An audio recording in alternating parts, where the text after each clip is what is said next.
They're brothers, they're heartthrobs, and they've sold millions of albums worldwide. The Jonas Brothers are living legends. Not to mention, #sibling goals.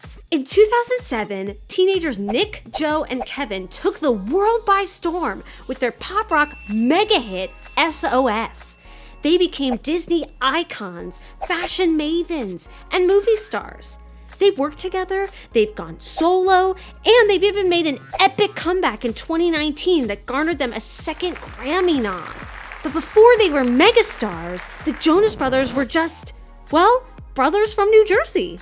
They just so happened to have gobs of ambition, and it didn't hurt that collectively they sang and played drums, piano, guitar, bass, mandolin, and more. But how did they rise from humble beginnings to total epic fame? Let's find out in Jonas Brothers, The Early Years. Flashback to 1987 in Wyckoff, New Jersey. Kevin, the oldest Jonas brother, was born. Along came Joe in 1989, followed by Nick, the youngest, who was born in 1992. The Jonas Brothers' mom taught sign language, while their dad, Kevin Jonas Sr., was a pastor who loved music. Together, the Jonas men would co-write songs for church and perform them on stage. It was evident right away that the talented kids were going places. It was only a matter of time. And even though he was the youngest, it was Nick who would get the family started in show business.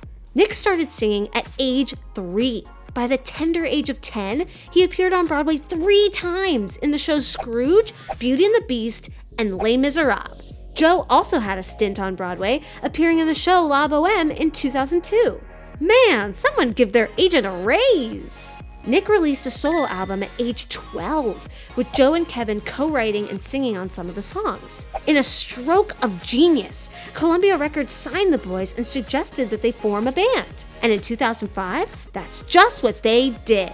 The Jonas Brothers released their debut album.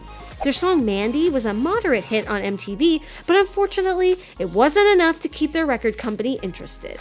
In 2006, Columbia Records made the fatal error of dropping the Jonas Brothers from their roster.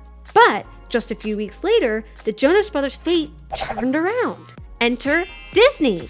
Disney saw the potential in the Jonas Brothers and signed them to their label, Hollywood Records. 2007 was a very busy year for the Jonas Brothers. They performed on Miley Cyrus's smash hit Disney show Hannah Montana, and they released their second album called simply Jonas Brothers.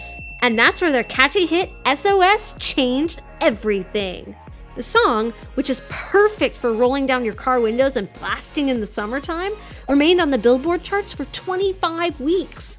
The boys were thrust into absolute, unmitigated mega fame. The Jonas Brothers did what famous people do. They performed at the White House to honor Paul McCartney, they got wax statues made in their likeness, they released a clothing line, and, perhaps most importantly, they became besties with celebrities like Demi Lovato. How much do we love Camp Rock? By the way, she and Nick are still super close.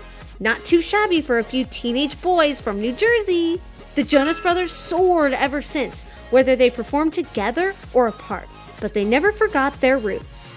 Said Nick, "I started writing songs with my dad when I was really young, and I knew that it would be something important in my life." Let's all take a minute to thank the Jonas Dad for this beloved American treasure. Thanks for watching! Be sure to subscribe and watch the next video to learn more about the Jonas Brothers by the numbers.